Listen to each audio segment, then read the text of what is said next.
اس دنیا میں کچھ لوگ ہیں، آپ صلی اللہ علیہ وسلم نے اپنی حیات طیبہ میں ان کے بارے میں پیش گوئی فرمائی تھی۔ معنی اس پیش گوئی کا یہ ہے کہ کوئی ایک وقت آئے گا، کچھ لوگ آئیں گے، وہ حدیث کا انکار کریں گے، کہیں گے بس قرآن کافی ہے۔ کیا کہیں گے؟ حدیث کا ان کے نزدیک کوئی اعتبار نہیں ہو۔ ہمارے دیار میں ان کو کہا جاتا ہے پرویزی۔ کیا کہا جاتا ہے؟ پرویزی۔ اب اگر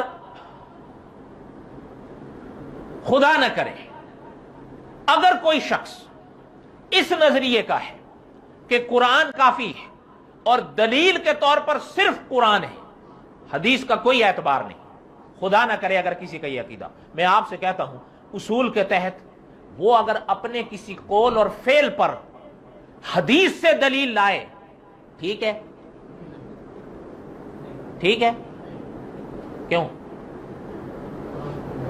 بس وہ مانتا ہی نہیں ہے حدیث کو، تو اس کو کیا حق ہے کہ حدیث سے دلیل دے؟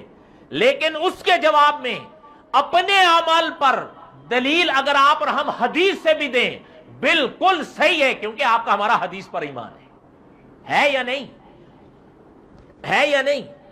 اچھا اب دیکھیں، اگر میں یہ کہوں، میں فرضی بات کر رہا ہوں، ہاں اس پر کسی اشکال کو مت لے آنا، اگر میں یہ کہوں فجر کی 2 رکعت فرض ہیں، کتنی رکعت؟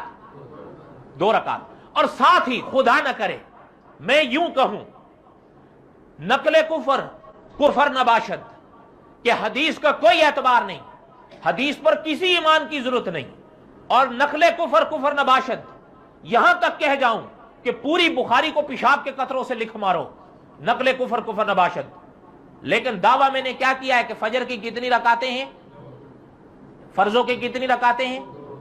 پھر مجھے چاہیے کہ فجر کی 2 رکعتوں کا ثبوت کہاں سے پیش کروں؟ ہے یا نہیں؟ یہ بات سمجھ میں آ رہی ہے کہ نہیں؟